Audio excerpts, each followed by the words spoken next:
Assalamualaikum warahmatullahi wabarakatuh. Selamat pagi mahasiswaku sekalian. Selamat pagi mahasiswa Indonesia.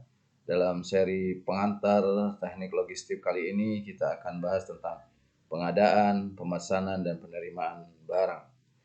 Pengadaan itu adalah serangkaian aktivitas yang untuk memperoleh barang atau jasa yang dibutuhkan perusahaan dengan mempertimbangkan kualitas, kuantitas, harga, dan waktu.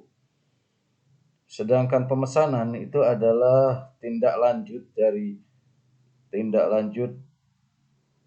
dari pengadaan berupa proses formal untuk meminta barang kepada pemasok.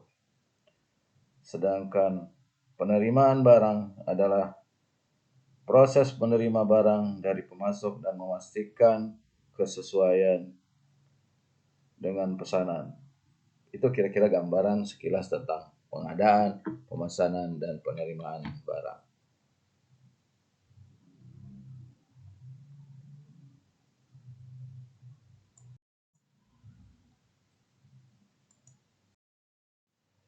Oke, selanjutnya kita lihat dulu pendapat beberapa ahli.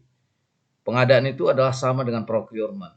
Menurut Syahaya 2013, procurement adalah upaya mendapatkan barang dan jasa yang dibutuhkan berdasarkan pemikiran logis dan sistematis dan mengikuti norma dan etika yang berlaku yang sesuai dengan metode pengadaan barang dan jasa. Sedangkan menurut Turban 2010, procurement adalah semua aktivitas yang melibatkan proses mendapatkan barang-barang dari pemasok. Hal ini meliputi pembelian dan kegiatan logistik ke dalam seperti transportasi, barang masuk, dan penyimpanan di gudang sebelum barang tersebut digunakan. Sedangkan menurut Bastian 2010, procurement adalah perolehan barang, jasa, dan pekerjaan publik dengan cara dan waktu tertentu yang menghasilkan nilai terbaik bagi publik atau masyarakat. Sedangkan menurut Marbun 2010, procurement adalah pengadaan barang dan jasa adalah upaya mendapatkan barang dan jasa yang diinginkan dilakukan atas dasar pemikiran dan logis dan sistematis. The system of thought. Mengikuti norma dan etika yang berlaku berdasarkan metode dan proses pengadaan yang baku.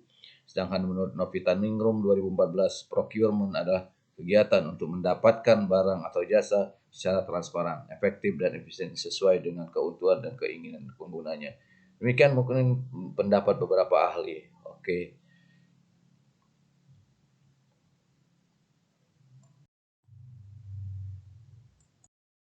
Oke, kita lanjutkan berikutnya. Yang tidak kalah pentingnya kita akan bahas dulu terkait dengan etika pengadaan.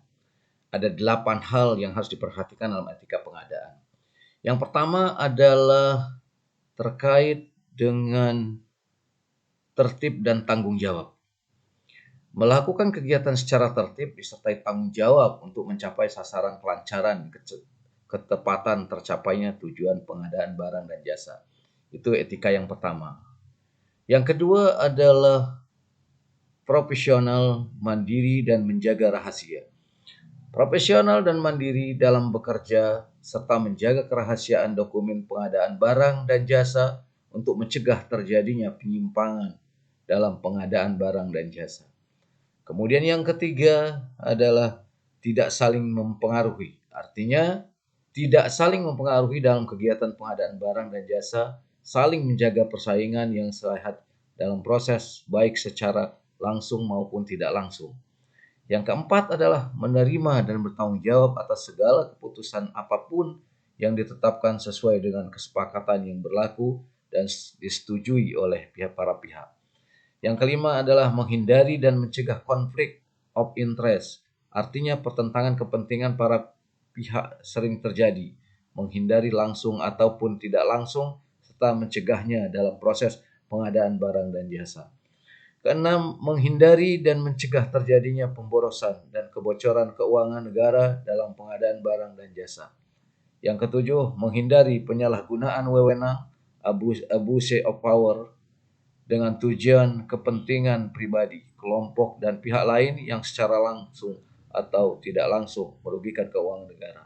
Kedelapan, tidak menerima atau tidak menawarkan atau tidak menjanjikan untuk memberi atau menerima hadiah gratifikasi imbalan berupa apa saja yang kepada siapapun yang terlibat dengan pengadaan barang dan jasa. Barangkali itu etika penting dalam pengadaan.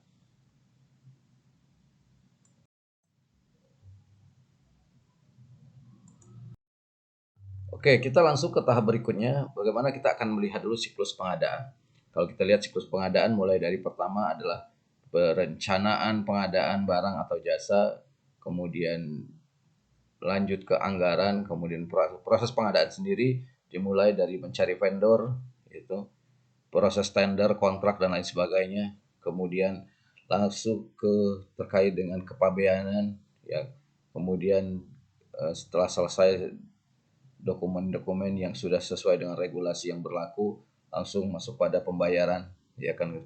Kemudian pembayaran, melakukan transaksi pembayaran, baru barang akan dikirim langsung masuk ke gudang, kemudian dari gudang akan distribusikan ke pemakai atau ke user, atau akan dicatat oleh manajemen aset terkait dengan barang yang dipesan dan yang sudah datang.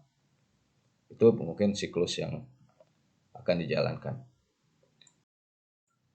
Nah, kalau kita lihat lagi cakupan kegiatan bagian dari sebuah perusahaan, biasanya cakupannya yang agak lebih luas, yaitu pertama pengembangan produk, yaitu melakukan riset pasar, merancang produk baru, melibatkan supplier dalam perancangan produk baru. Jadi ketika akan membuat produk baru, biasanya melibatkan supplier dalam perancangan produk baru.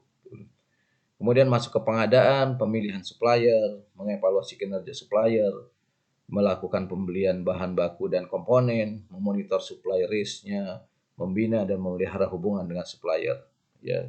Karena dengan supplier itu adalah sifatnya kemitraan. Kemudian masuk ke perencanaan dan pengendalian, kemudian di demand dan planning, kemudian peramalan permintaan, kebutuhannya berapa, perencanaan kapasitas, kemudian perencanaan produksi dan persediaan, kemudian masuk ke operasi atau produksi, eksekusi produksi, melakukan kegiatan produksi, kemudian pengendalian kualitas dari kegiatan produksi, kemudian pengiriman atau distribusi. Untuk barang-barang yang sudah jadi, dibuat perencanaan jaringan distribusi, penjadwalan pengiriman, mencari dan memelihara hubungan dengan perusahaan jasa pengiriman, memonitor atau service level di tiap pusat distribusi. Nah, bagian utama dalam perusahaan manufaktur yang terkait dengan fungsi-fungsi utama supply chain, kira-kira itu gambarannya. Ya, oke. Sekarang kita masuk ke prosedur pengadaan. Pertama adalah analisis kebutuhan perusahaan. Artinya setiap divisi akan mengajukan kebutuhan yang dimiliki pada tim pengadaan untuk kemudian dianalisis mengenai urgensinya untuk perusahaan. Biasanya ada beberapa hal yang perlu dianalisis. Yang pertama adalah coba mengidentifikasi kebutuhan. Artinya jenis barang apa atau jasa apa yang perlukan, misalnya apakah bahan baku, barang jadi, spare part, atau sistem, ya kan. Nah, terkait dengan spesifikasi teknis yang jelas, ukuran, kualitas standar, jumlahnya atau kuantitas yang dibutuhkan, waktu ketersediaan, kapan harus ada, ya kan. Itu yang pertama, identifikasi kebutuhan pertama. Yang kedua, analisis tujuan bisnis. Apakah kebutuhan ini mendukung operasional utama atau core bisnis atau tidak? Apakah akan memberikan efisiensi biaya atau peningkatan produktivitas? Itu yang kedua, analisis tujuan bisnis. Yang ketiga, perlu dianalisis internal. Artinya, stok gudang, apakah masih ada persediaan atau perlu tambahan? Melihat ketersediaan gudangnya. Nah, yang tidak kalah penting juga ada analisis anggaran, budget yang tersedia dan alokasinya apakah sesuai dengan kebutuhan yang akan diadakan. Kemudian proses operasionalnya, jangan sampai pengadaan terlambat dan akan mengganggu kegiatan operasional. Oke. Kemudian juga analisis yang keempat yaitu analisis eksternal. Artinya apakah kondisi pasar, harga, fluktuasi harga, inflasi, dan ketersediaan barang, pemasok potensial, reputasi pemasoknya seperti apa, secara kualitas, ketepatan waktu pengiriman, ya kan. Nah, yang kelima mungkin ada analisis risiko. Risiko keterlambatan pengiriman, apakah sudah diatur atau diantisipasi terhadap hal-hal yang mungkin bisa terjadi terkait dengan risiko keterlambatan, risiko kualitas barang yang tidak sesuai. Artinya apakah itu sudah dianalisis risikonya. Kemudian risiko ketergantungan pada satu pemasok kalau dia hanya memiliki satu pemasok, atau risiko terkait dengan keuangan, harga melonjak dan lain sebagainya. Itu kira-kira hal yang harus dilakukan. Artinya mengidentifikasi seluruh kebutuhan berdasarkan perencanaan produksi, stok gudang atau permintaan user.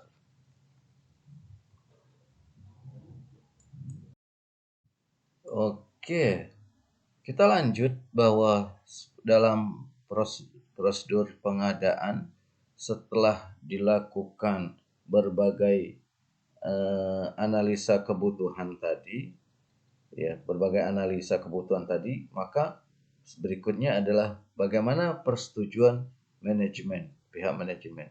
Jadi pihak manajemen akan melakukan peninjauan dan memastikan semua daftar sudah benar sesuai dengan kebutuhan perusahaan. Nah, biasanya persetujuan manajemen itu akan dilakukan setelah semua proses analisis dipenuhi atau dilakukan. Nah, maka kenapa penting persetujuan manajemen? Karena pertama terkait dengan kontrol anggaran, memastikan pengadaan sesuai dengan rencana keuangan, ya kan? Jadi itu dulu dipastikan, kontrol anggaran. Kedua, biasanya kenapa penting persetujuan manajemen? Karena ada kepatuhan prosedur, memastikan SOP, regulasi, dan kebijakan secara internal itu bisa dilakukan atau dipatuhi. Ketiga, biasanya persetujuan pihak manajemen itu dibutuhkan karena tanggung jawab dan transparansi semua pengadaan tercatat resmi, ya kan? Tercatat secara resmi, bukan keputusan individu tapi keputusan manajemen. Kemudian yang keempat, pengendalian risiko. Manajemen menilai risiko kontrak, pemasok, dan kualitas. Tahapan persetujuan manajemen dalam pengadaan biasanya diajukan pengajuan berbentuk purchase request. Bagian meminta membuat dokumen permintaan barang atau jasa. Nah, kira-kira itu yang dilakukan. Nah, terkait dengan hal seperti itu biasanya dilakukan review oleh atasan langsung. Atasan memverifikasi apakah kebutuhan benar-benar relevan dan sangat mendesak. Kemudian ada evaluasi manajemen atau purchasing committee biasanya seperti itu. Kemudian baru dilakukan approval. Nah, kemudian penerbitan PO, penerbitan purchase order. Setelah disetujui PO, dikeluarkan sebagai dokumen resmi untuk pemasok. Nah, biasanya ada nilai-nilai uang yang terbagi dalam kewenangan dari nilai pengadaan disetujui. Umpamanya contoh gini, ada nilai pengadaan kurang dari 50 juta, maka persetujuannya cukup sampai kepala departemen. Atau contoh lagi, ada nilainya 50 sampai 500 juta, maka itu harus disetujui oleh pihak yang berwenang yaitu GM umpamanya. Atau lebih dari 500 juta, persetujuan diperlukan untuk direktur utama atau dari direksi atau BOD. Nah, ini yang tentu saja menjadikan hal penting untuk mendapat persetujuan dari pihak manajemen.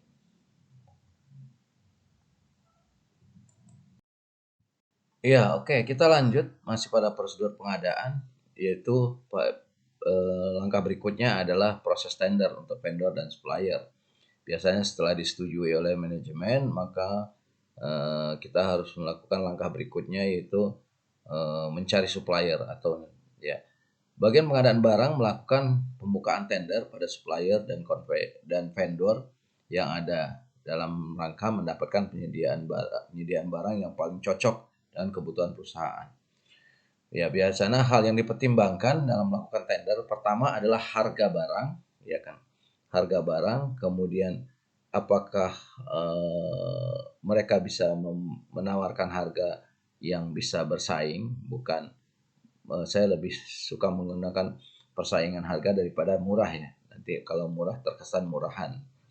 Kemudian kualitas barang, apakah para supplier mampu memenuhi kualitas atau standar kualitas barang. Kemudian lead time, artinya waktu yang dibutuhkan dari mulai pesan sampai barang itu datang, serta sejauh apa reputasi dari calon supplier atau calon vendor yang akan ikut. Biasanya itu menjadi pertimbangan dari prosedur untuk proses tender, itu yang dipertimbangkan. Nah, proses yang dilakukan oleh pihak penyedia barang atau jasa untuk memilih pihak yang paling sesuai untuk melaksanakan suatu pekerjaan atau proyek. Proses tender itu ada 10 langkah. Ya. Pertama, persiapan dokumen tender. Apa saja dokumen-dokumen yang diperlukan. Kemudian pengumuman tender, yaitu ya biasanya diumumkan, ya kan, diinformasikan terkait dengan standar yang harus dibuat. Kemudian pendaftaran dan pengambilan dokumen tender, ya, penyusunan dan penyerahan penawaran, ya mereka para calon supplier atau vendor harus melakukan penyusunan dan penyerahan penawaran, diserahkan, ya biasanya diserahkan secara tertutup ya. Pembukaan dan evaluasi penawaran, lalu tim membuka dan mengevaluasi dari penawaran-penawaran yang ada dari calon supplier. Kemudian dilakukan negosiasi dan klarifikasi terkait dengan banyak hal, terkait dengan kualitas, terkait dengan harga, ya, terkait dengan kuantitas, terkait dengan lead time-nya, biasanya seperti itu. Kemudian nanti tim pengadaan akan menetapkan dan mengumumkan pemenang tender. Artinya yang memenuhi syarat tadi pertimbangan harga, kualitas, dan lead time, tadi mereka dia akan banyak pertimbangan, mungkin bukan hanya sekedar harga, tapi terkait dengan lead time, termasuk dengan kualitas dan kuantitasnya juga. Nah, kemudian setelah itu supplier terpilih atau vendor terpilih menandatangani kontrak, ya kan, yang tentu ada banyak kesepakatan yang harus dilakukan, ya kan. Ya tadi tentu saja yang pokok adalah harga, kualitas, dan jadwal atau pemenuhan dari waktu yang ditetapkan. Kemudian mereka mulai melaksanakan pekerjaan, kemudian menyelesaikan pekerjaan. Itu kira-kira prosedur pengadaan yang dilakukan oleh tim pengadaan. Nah, kemudian analisis supplier dan vendor. Pihak pengadaan barang wajib melakukan analisa kembali terkait dengan kualitas produk, harga yang ditawarkan, serta berbagai faktor lain terkait dengan barang yang ingin dibeli perusahaan. Jadi supplier kembali dianalisis ya, kembali dianalisa, ya kan, apakah memastikan bahwa apakah memang kualitasnya bisa mereka penuhi, kemudian kuantitas juga mereka bisa penuhi dengan menunjukkan data-data ya yang bisa dilihat secara langsung dari kegiatan yang sudah mereka lakukan. Bahkan bisa dilihat dari reputasinya calon supplier itu sendiri, ya kan. Nah, mungkin banyak faktor-faktor lagi yang lebih detail lagi yang harus dilihat ya. Apakah kapasitas produksinya juga memang mereka bisa penuhi, kemudian kualitas secara detail juga mereka bisa penuhi gitu. Itu dilakukan analisis gitu supaya diharapkan keberlangsungan supplier itu akan berjalan secara baik gitu. Nah, kemudian berikutnya adalah prosedur pengadaan, masih ada tahap quotation dan penawaran. Perusahaan biasanya akan meminta pihak yang lolos seleksi ini untuk memberikan penawaran mulai dari penawaran awal saat tahap tender hingga penawaran-penawaran baru untuk menarik minat perusahaan. Seperti itu ya. Masih prosedur pengadaan, yaitu pemilihan vendor. Pada pemilihan vendor terdapat proses negosiasi untuk bisa menilai lebih jauh pihak vendor atau supplier mana yang paling cocok untuk dijadikan pihak penyedia barang. Negosiasi bertujuan untuk mendapatkan penawaran yang nilainya paling menguntungkan untuk perusahaan. Ya, biasanya bukan hanya sekedar harga, mungkin juga banyak hal lain yang detail terkait dengan, ya mungkin tidak cukup dengan harganya murah, tapi jadwal tidak bisa mereka penuhi. Jadi berbagai pertimbangan. Walaupun mungkin yang dicari adalah nilai yang paling menguntungkan untuk perusahaan. Nah, prosedur pengadaan ada purchase order, kontrak, dan dokumen sejenis. Bagian pengadaan barang wajib memeriksa isi purchase order atau kontrak sehingga tidak ada yang meleset dari kesepakatan. Dari dokumen yang diajukan, maka mesti dicek kembali apakah di dalam kontraknya, klausul-klausul di dalam kontraknya harus sedetil mungkin, selengkap mungkin, ya kan? Baik terkait dengan kuantitas atau jumlah, ataupun terkait dengan kualitas atau kualitinya, ataupun terkait dengan waktu atau lead time yang akan mereka penuhi. Ya, itu kemudian jangan lupa itu dicek kembali, ya kan, dengan dokumen-dokumen yang terverifikasi tentunya. Nah, kemudian pengecekan kualitas dan penerimaan barang. Jadi pengecekan kualitas segera dilakukan bersamaan dengan pengecekan kuantitas. Dua hal ini wajib dipastikan sesuai dengan pesanan yang dibuat dan kesepakatan yang sudah ditandatangani. Nah, tentu dalam pengecekan ini harus dilengkapi dengan standar kualitas dari produk secara lebih detail lagi. Ya. Baik kualitasnya, umpamanya sudah ditentukan bagaimana kualitas secara visual, kualitas secara dimensi, secara ukuran. Pokoknya dibuat standar kualitas yang sudah disepakati, ya kan, dan sampai bagaimana sistem pengecekan kualitasnya, ya kan gitu. Karena ini harus dilakukan lebih detail lagi, ya. Nah juga jangan lupa pengecekan dari kuantitas gitu. Apakah jumlah barang yang dikirim sesuai dengan yang dipesan, ya kan. Nah ini juga menjadi catatan juga, ya kan, supaya jumlah barang harus sesuai dengan yang dipesan, sesuai dengan kesepakatan, dengan waktu yang sudah disepakati. Nah, baru terkait dengan pembayaran akhir, perusahaan akan menerima invoice dari penyedia barang untuk tahapan pembayaran akhir. Jumlah yang tertera pada invoice ini akan sesuai dengan kesepakatan awal dan perusahaan bisa membayarkan sejumlah tersebut dengan metode yang disetujui. Ya, mungkin ada kesepakatan-kesepakatan pembayaran, umpamanya sebelum barang diterima atau sesudah barang diterima akan ada pembayaran 50%, kemudian yang sisanya dan lain sebagainya sesuai dengan kesepakatan di awal ya, sistem pembayaran. Mungkin polanya akan berbeda-beda antara satu supplier dengan supplier yang lain gitu. Oke, ini ada studi kasus yang mungkin bisa teman-teman jadikan tugas terstruktur untuk pertemuan di berikutnya, ya. Nah, kemudian berikutnya kita coba melakukan Kita coba bahas terkait dengan penerimaan barang.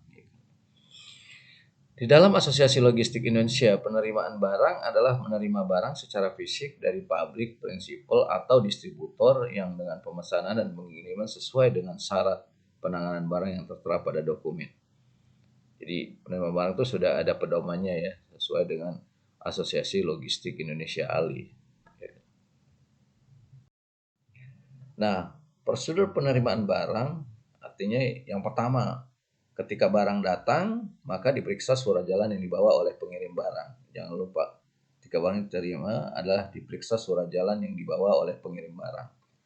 Kemudian mesti tertera jumlah, kemudian kendaraan yang membawa, dan lain sebagainya. Itu diperiksa secara seksama dan agak detail. Yang kedua, memeriksa dengan teliti dan seksama setiap fisik barang Pertama, jumlahnya harus sesuai dengan apa yang ada di surat jalan.